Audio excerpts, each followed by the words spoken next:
Okay, panoorin po natin ang naging pahayag nito ni Chai Chester. Blessing ng ano, kasi ito sigurado ko sa'yo, ito surefire ako sigurado ko sa'yo. Hindi ginusto ng Diyos yan, kayo lang ang pumili niyan. Diba? Eh, yung mga pastor na konting house shout, malaki 310, bring you all the tithes, dadalhin mo naman ngayon, 10% ng kinita mo. Kayo ba, natanong nyo na, pastor, ano ba ginagawa nyo sa pera namin? Ang laging gutom yung Diyos nyo. Laging kailangan ng pera. At parang hirap-hirap ng Diyos nyo. Parang, alam mo yun, kung ikaw na, minsan ka lang mangutang eh. Isipin mo yung konsepto ikaw mismo, minsan ka lang mangutang. Minsan ka lang magipit. Pero magtataka ka, ang tunog na yun ng Diyos sa mga religious leaders, lagi na lang gipit linggo-linggo.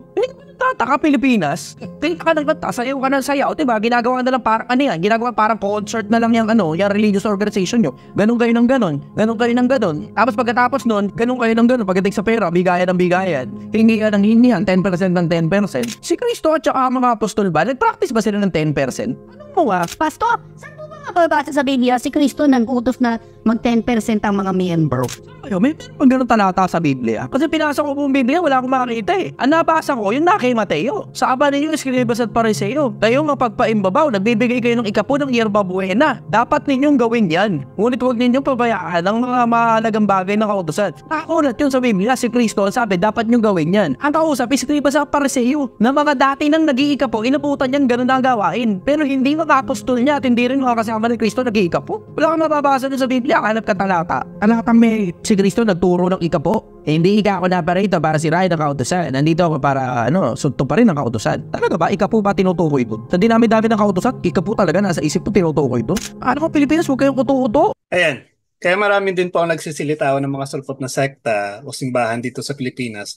Ito po ay dahil sa tithing, kung saan obligado ang isang miyembro na magbigay ng 10% ng kanilang kinikita. Kaya mabilis talaga ang pagyaman kapag marami kang miyembro, maraming nagbibigay, marami din ang tithing. At ang malaking tanong po dito ay kung ang pastor po ba ay inutusan na magkolekta ng tithing sa mga tao. Saan ang galing po ang kanilang authority gayong lumitaw lamang sila sa kung saan? Diba? Now, kung suriin man po natin ng mabuti kung ano po bang ibig sabihin ng tithing. Sa lumang tipan po, ang ikapo ay bahagi ng tinatawag nating Mosaic Law na ibinigay sa mga Israelita. Kung hindi ka naman Israelita, huwag kang magpanggap na parang Israelita. Para saan ba ito? Ito po ay para sa suporta sa mga Levita na walang sariling lupa at tanging nakatuon sa paglilingkod sa templo. Ito po ay mababasa natin sa Levitico 27 verse 30 to 32.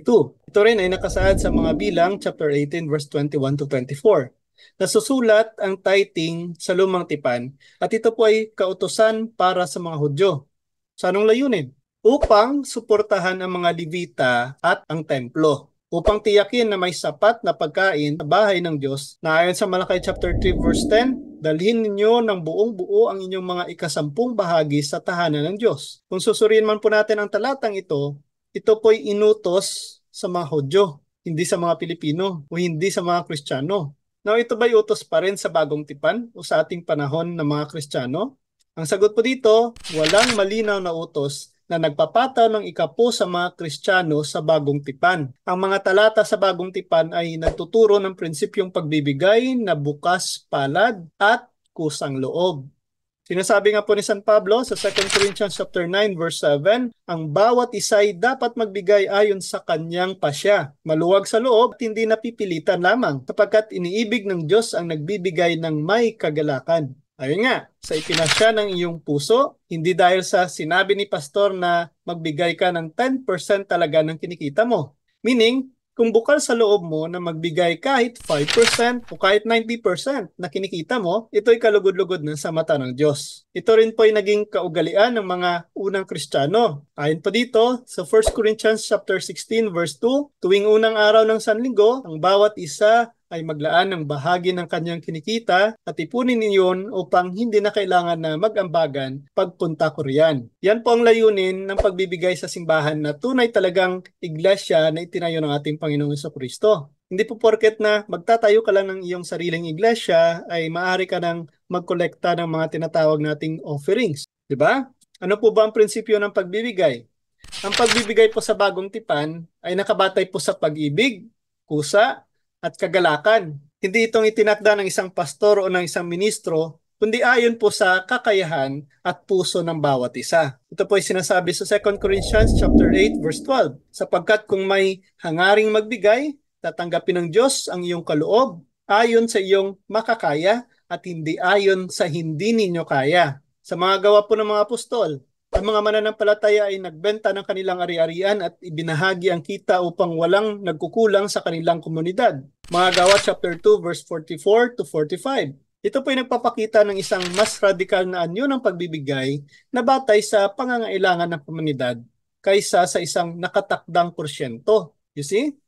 Nagkaroon ng pagbabago na ang paglipat mula sa kautusan patungo sa biyaya. Ang pagbibigay ay hindi isang legalistiko at nakatakdang obligasyon, kundi po isang pagpapahayag ng biyaya at pagmamahal ng Diyos na ibinubuhos sa puso ng mga mananampalataya. Ito po sinasabi ni San Pablo sa Romans chapter 6 verse 14, sapagkat hindi na dapat maghari sa inyo ang kasalanan dahil kayo'y wala na sa ilalim ng kautusan, kundi na sa ilalim ng kagandahang loob ng Diyos. Yan po ay malinaw na hindi na tayo obligado magbigay ng 10%. Kagaya ng naging kautusan sa lumang tipan. Now, ano ba ang pananaw ni Jesus sa pagbibigay? Si Jesus ay nagbigay diin sa puso at motibo sa pagbibigay, kaysa sa mismong halaga. Tinutuligsa po niya ang mga Pariseyo na nagbibigay ng ikapo ng mga damo, ngunit nagpapabaya sa mas mahalagang bagay tulad ng katarungan, awa at pananampalataya. Kaya pagdating po sa pagbibigay sa simbahan, ito po ang dapat tandaan. Una, ang pagbibigay ay dapat na mula sa kusang loob na puso at ayon sa kakayahan ng bawat isa. Ang pagbibigay at kagalakan sa pagbibigay ay mas mahalaga po kaysa sa required na 10% ng mga pastor o ministro. Ang pagbibigay ay dapat na may layunin ng pagtulong at pagsuporta sa gawain ng simbahan at sa mga pangangailangan ng komunidad. Pangalawa, ang pagbibigay ay isang paraan ng pagpapakita ng tiwala sa Diyos bilang tagapagbigay ng lahat ng bagay. Ito rin po ay nagtataguyod ng pagkakaisa at tulungan sa loob ng komunidad nating mga mananampalataya. Kaya po ang bagong tipan ay nagtuturo na ang pagbibigay ay hindi dapat itakda sa pamamagitan isang partikular na porsyento tulad ng ikapo ng 10%.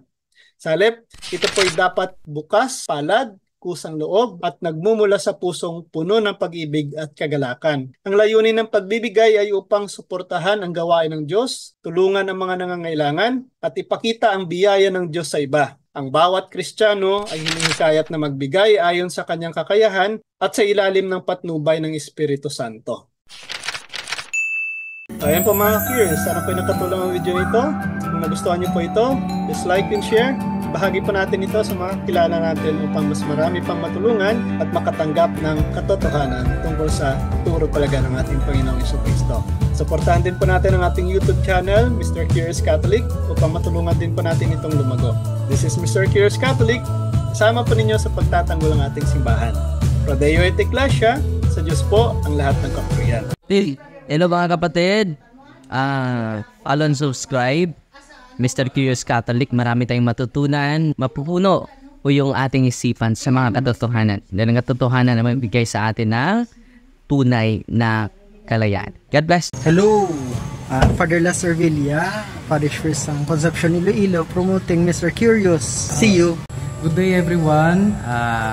Please support the page of Mr. Curious dahil marami kayong matutuhan. God bless.